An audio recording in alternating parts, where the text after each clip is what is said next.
Le horseball a véritablement mis le feu ce week-end à Saint-Lô, dans le plus grand fief normand de l'élevage. Voici tout de suite une autre image de Saint-Lô, fun et sucré, un sujet signé Jean-Philippe Bellody. Saint-Lô, fief du cheval français, son centre de promotion de l'élevage et le calme d'une terre de traditions équestres.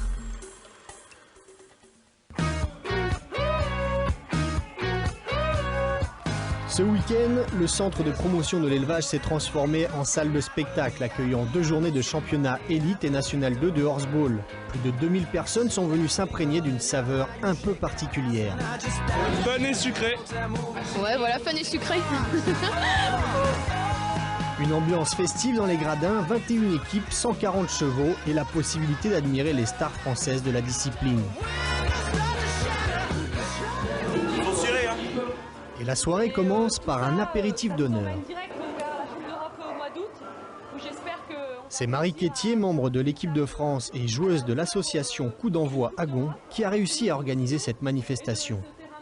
Il y a 5 ans, c'était un rêve parce que cette structure extraordinaire, ça nous brûlait les doigts de venir jouer dans cette structure. Et on a réussi une première fois, une deuxième fois en faisant les finales. Et puis là, on veut que l'événement soit... C'est un petit bijou, là, on le prépare, il y a moins d'équipes, mais on le soigne, on le polit, on le façonne pour que ça devienne vraiment un bel événement. Et maintenant, le horseball a sa place dans le CPE. Et d'ailleurs, il y a une fresque horseball parmi toutes les fresques qui représentent les différentes disciplines équestres qui peuvent avoir lieu ici. C'est une nouvelle culture du milieu équestre et je pense qu'il faut que ce soit fun. Et donc il faut que ce soit un spectacle total avec... alors là on a essayé de faire un petit peu de présentation des stars de l'élite, avec de la musique, des jeux de lumière et puis surtout nos super pom-pom girls pour enflammer le public. Je trouve ça très bien et puis ça développe un peu, ça montre le horseball sous une autre forme.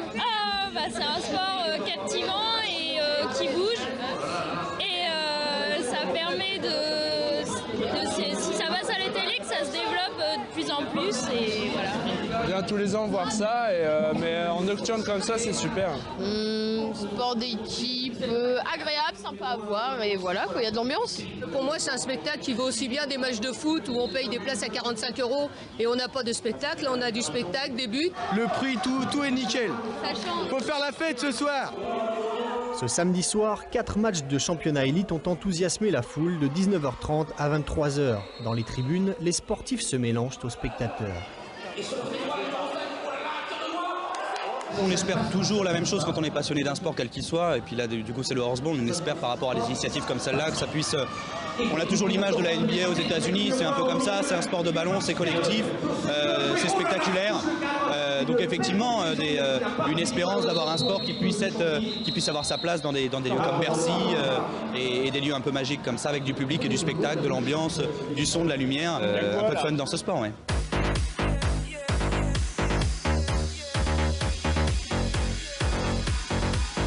Côté scène, show à l'américaine pour promouvoir le horseball, jeune fille aux couleurs locales pour ravir le public. Côté coulisses, Marie et son équipe s'empressent de regonfler le boudin. Petit problème électrique, il faut vraiment tout savoir faire, savoir tout faire. À l'issue de la 4e journée, Chambly et Gif se partagent la première place élite avec 12 points. À noter la très belle prestation de Benoît Lévesque, le numéro 2 d'Aramon, sous les yeux d'un entraîneur national comblé par le spectacle offert. Le horseball est intégré complètement au sein de la fédération et intégré complètement au sein du sport équestre. Et venir ici, dans une région de jumping, d'élevage, c'est très bien. Et le horseball se développe beaucoup en Normandie, ce qui est quand même très bien pour nous, pour l'image qu'on dégage du horseball. Ça veut dire qu'on est sérieux, ça veut dire qu'on est des gens de chevaux et ça veut dire aussi qu'il y a de plus en plus de monde qui viennent au horseball et puis surtout dans un lieu mythique un petit peu comme la Normandie. Mon mission, vous voulez savoir ce que c'est qu'il y ait du horseball aux Jeux mondiaux, mais de façon officielle, quoi. Et là, je me bats pour ça. Je veux qu'il y ait du horseball aux Jeux mondiaux. Peut-être que qu'on aurait obtenu ça avec tous les horseballeurs et les différents organisateurs qui essayent de mettre le feu comme ça, eh ben, ok, là, je serais contente. J'aurais fini quelque chose et avec tout mon groupe, j'ai un groupe vraiment très fort qui me soutient et qui est dans la même dynamique. Avec une organisation bien rodée et des matchs spectaculaires, le horseball semble être enfin reconnu et apprécié des cavaliers et éleveurs. À n'en pas douter, le public sera au rendez-vous du 10 au 14 août prochain pour pousser l'équipe de France à remporter son 15e titre consécutif.